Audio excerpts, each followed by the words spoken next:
Ladies and gentlemen, welcome back. Here's the deal, ladies and gentlemen. Yesterday, I asked you in Discord to give me your sounds and I'm going to fix them on a video. I'm going to improve the quality. I'm going to make them sound better and give you tips on how you can fix them and how you can improve the quality so that simply your sounds get better.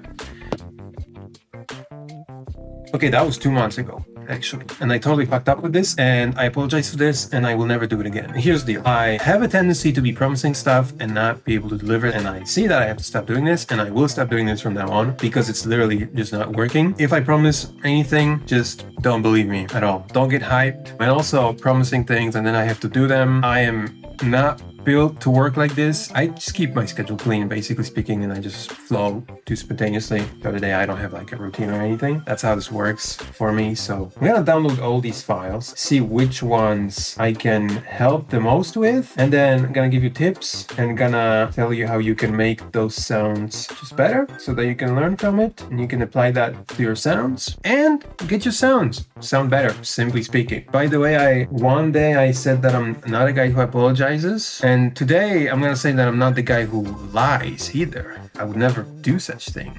I would never lie about anything. Like, for example, I would never lie about not apologizing and then apologize. That's crazy, right? No way, I'm such a liar.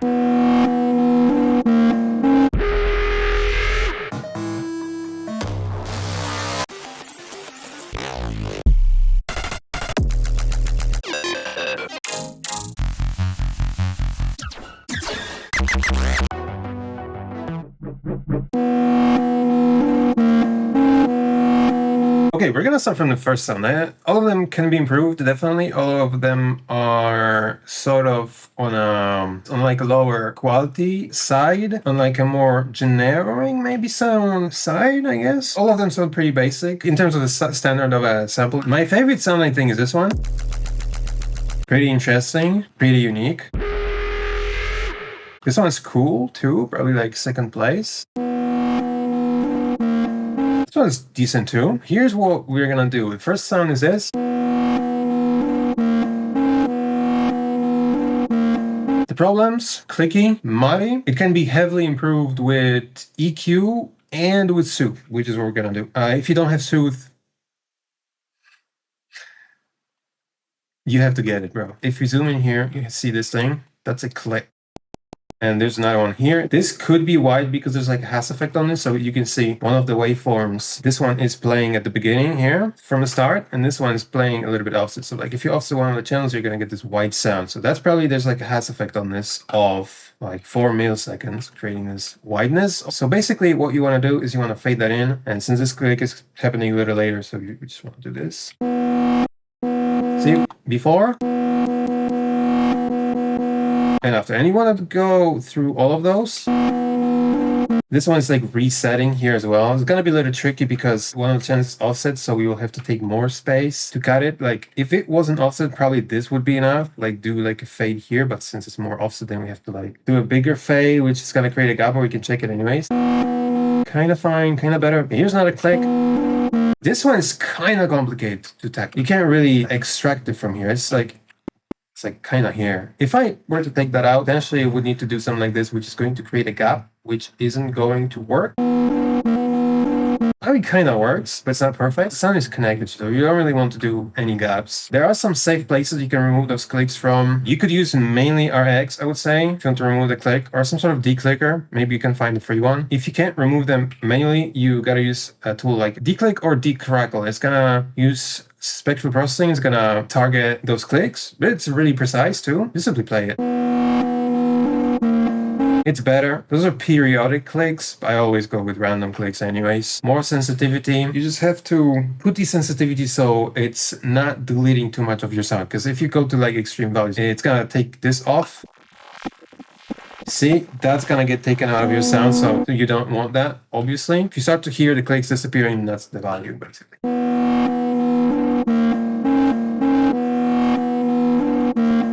this adds this adds 3 seconds of lag. Here's a frequency skew. Frequency skew is sort of like a target for whether you're targeting right clicks or heavy clicks, more like deeper clicks. So what we can do is we can technically apply 2 of them, something like that. I would say maybe sensitivity too much, but we're gonna roll with it. I'm gonna just freeze and flatten this and remove this and freeze it because it's just 5 seconds of lag. No, thank you for that. That's after and it's before. See? So you can see that it improved and you can even make it stronger, but I left a little bit of this, of the beginnings to show you a different thing you can do with this, which is to use a transient shaper, but you have to use a transient shaper like Spiff because other ones are not gonna really, they're not gonna really target this. Like a normal transient shaper that operates in the whole spectrum won't really target those clicks, but Spiff is just, Spiff is just perfect for this, you know what I mean? You go into cut mode, you delta to preview, and it's going to just fade the beginnings. It's going to detect them really, really nicely. I increase the depth more. This is like, see those beginnings are getting popped up. You have the decay, which is like the length of the transient that's getting pulled. See, this is more like more. So you have to like dial it, target that transient. Decay is brightness, same thing as the frequency skew in the RX. And always go into advanced, and you have 2 different options here, window and phase mode. Phase mode is going to, the minimum was more like high resolution. See, like it's more watery. Linear is gonna be like lower resolution, but you don't need that high resolution for this. You don't need this watery thing here. And the short one is like, if it's shorter, it's gonna be more watery, and if it's longer, it's gonna be more like take a snippet and fade it out with a longer release, sort of. See, more watery, less watery. So for this, like long one is pretty good. I would say stick to long one and just mix it in.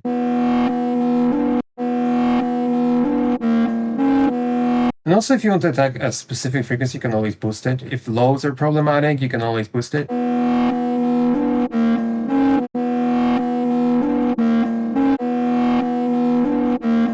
Freeze and flatten that, have a little bit of a cleaner sound right now. And now we're gonna go into the main, most important thing, which is EQing. And I'm gonna show you a technique of EQing that you can use to make any sound way higher quality and way cleaner. It's unbelievably good at this. And if you learn how to do this, it's gonna take some time probably to learn how to do this properly because it's a hearing thing. You won't be able to hear things as good at the beginning as you will be at the end. So we will have to spend some time practicing this, and it will change everything once you learn how to do it properly. Ultimately speaking, you want to balance the whole frequency spectrum inside one sound and get rid of the resonances. Resonances are a huge part of what makes the sound really lose quality. So you want to be looking throughout the whole spectrum and finding resonances and then listening to individual bands and just balancing it out so that the whole spectrum becomes balanced. So we're going to look for resonances first. That's going to create a huge change, and then we're going to balance the whole frequency spectrum.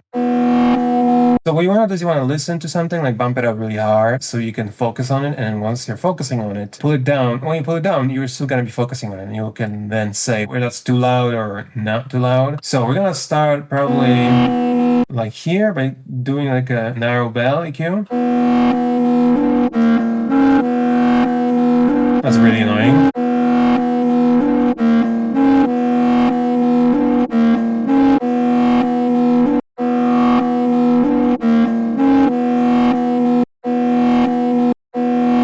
Tame it so that it's balanced. Still, like, it doesn't disappear fully. You don't want to delete frequencies. You want to balance it out. So you still kind of hear it, but it nicely blends. Well, maybe you don't like hear it too much because it blends nicely, but it's not like you don't hear it. Because like if I cut this, it's gonna disappear. You will hear that it's not there. It's like still there, but it's a blend.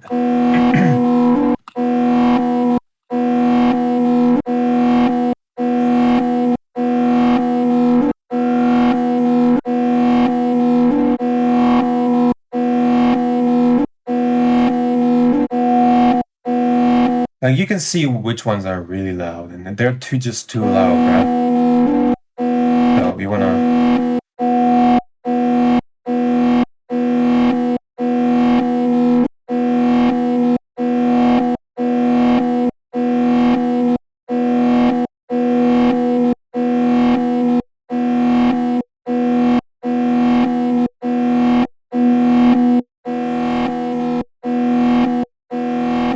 It may shift a little bit harmonically, like it may sound a little bit different in a case, like melodically, because it's like a melodically rich sound. Because like if this is too loud, then it kind of covers the rest of the frequencies. But if we make it quieter, then the other ones are just getting bumped up.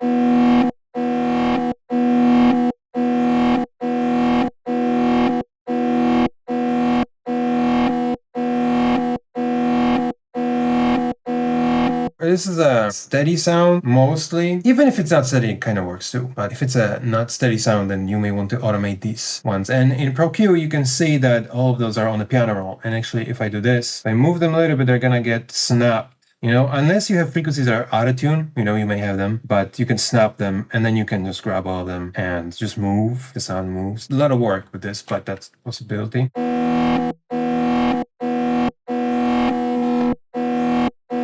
This is really annoying low end. I see that there's a little bit of bass here. You don't want to cut too much. You really want to cut the lows that are just completely unnecessary here. So I hear there's distortion in this sound and distortion creates low end. And if there's no lows here, then after adding distortion, you just gotta cut it because it's gonna dirty up the low end.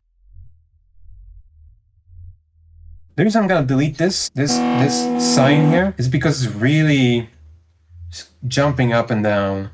And it's really unstable and it's really just flowing. It just sounds, it just adds a lot of mud. So I'm gonna cut it. You may want to just add later. It's not a huge deal here.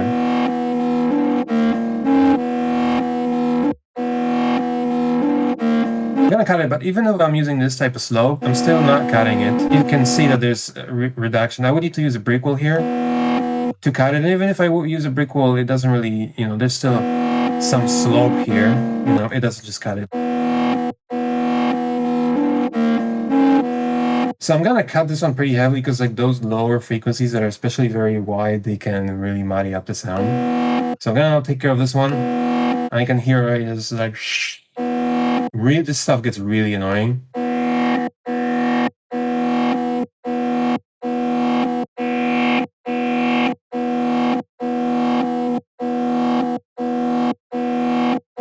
I don't really want to get rid of that fully because it has that kind of like scream in this. Like, yeah. That's a little too much.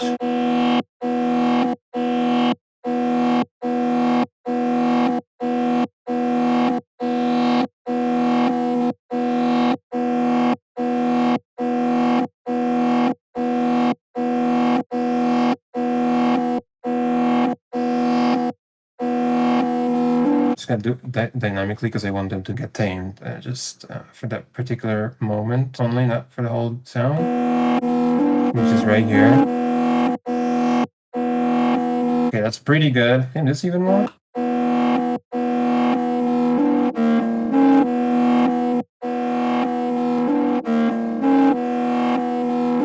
Maybe push it down a little bit. So this is gonna be before and after just doing the resonance work.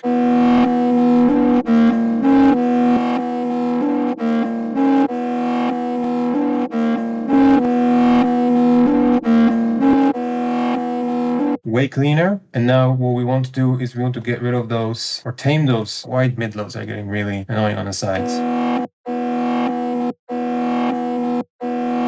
That stuff. Just too much, a little bit too much of it.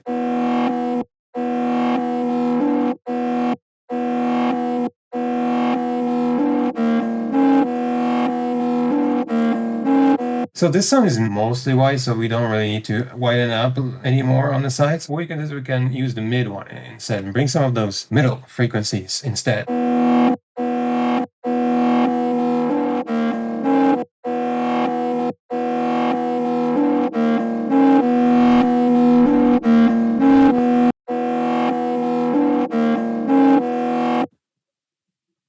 Let me add! I'll maximize the points. No, we're gonna use Soothe, or you can find alternatives like Boba, for example, that kind of does that, but it's like really hard to use. Just the best one is Soothe for resonance suppression. With Soothe, you can just stabilize the whole sound. But you gotta be really careful. There are still those resonances, like, take it out from here. But there's still some.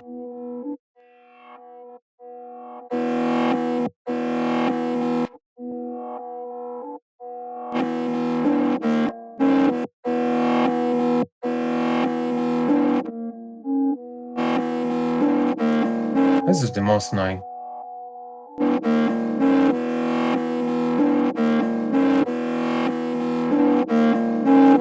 Way better. We can also use Soothe to target specific annoying parts. Like this one is always annoying.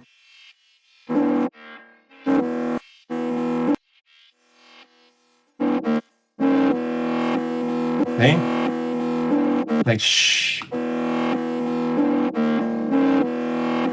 I still have a problem with the lows here.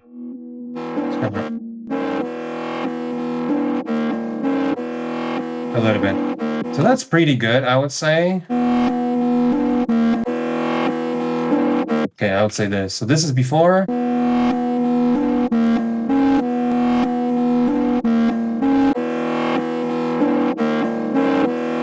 And after.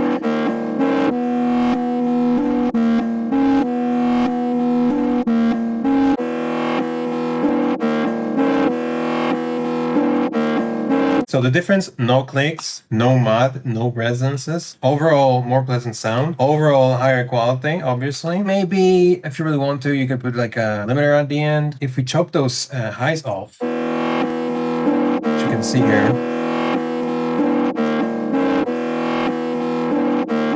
what you're gonna see, because compressors are not perfect at all, what you'll see is that exact low end coming from the distortion from really short release and attack times, really quick limiting. You will see that low end pop up here, right? So if you want to get rid of it, I mean, obviously you want to get rid of it. You have to put an EQ here, but if you put an EQ here, the waveform is gonna get messed up again. So what you have to do is to use a linear phase, and that's going to retain the waveform. The waveform after compressing, which is this with these chopped out peaks, chopped off. Okay, I'm gonna do one more. I'm gonna do this one. This is something that I've been not noticing until like maybe a few months ago or a year ago, when I suddenly started to add more sub and things started to sound way better, way juicier. You can hear the sound is very tiny, very white noisy. I'm gonna cut a little bit of those highs, but generally speaking, you wanna boost this. And you don't want to be scared about that, because if I isolate this, keep this, pretty decent sub. It's wide, decent sub. I'm gonna stabilize a little bit with the dynamic EQ like that. It's a decent sub, right? But as we start to open this up, we're starting to get a lot of harmonics that are just too loud. They're too high and they're too loud. They can totally be there adding, you know, fullness to the sub, but they are just getting too loud. And if we start rolling this,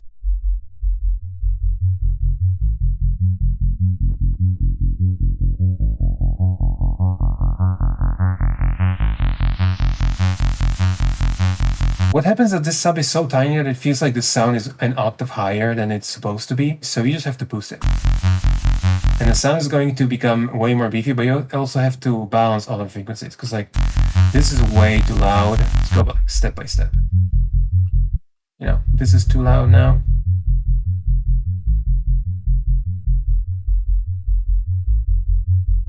Too loud. Now, bring it down so it blends nicely with this guy. Drop. Can you get out of my way? This one's getting really annoying. It's really high and really loud.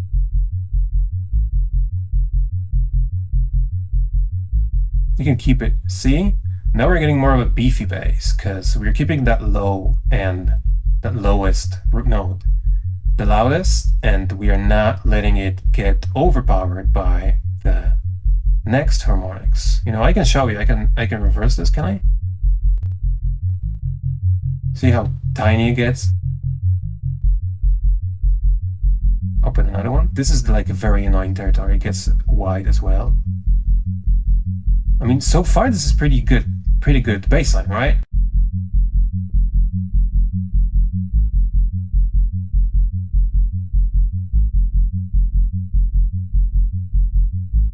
You don't want to delete that, obviously. Here is kind of sweet spot. Introduce that. Pretty good.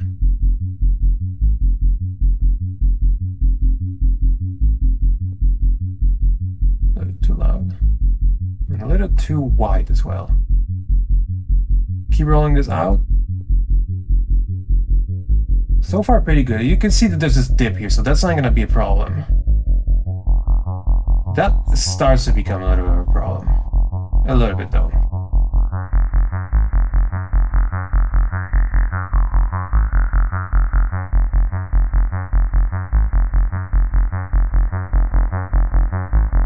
Yeah, you can even boost this stuff, because it's kind of missing. Like if you have gaps in the frequency spectrum, unless you're filtering that on purpose, you could do that totally. Then you may want to bring them up so that they're not missing. Although that kind of sounds juicy too. Just cutting that. Up until this point, sounds pretty good. I would get rid of that annoyingness a little bit. And here it sounds nicely warm and analog, but if you start unrolling this, you get that noise, and it completely overpowers the whole thing. It does not work, bro. So you wanna heavily reduce that. If you wanna cut something, you can use like a low slope.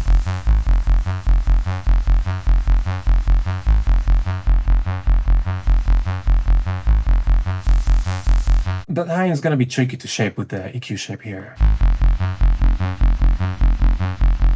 Maybe a little bit more of these.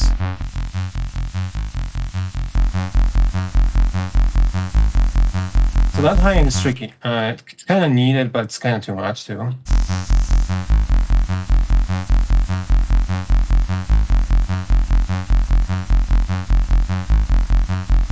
I would say kind of like that maybe. Maybe make it less in the middle. More on the sides. So it's a little less annoying, more spread out. So we go from this. Bro.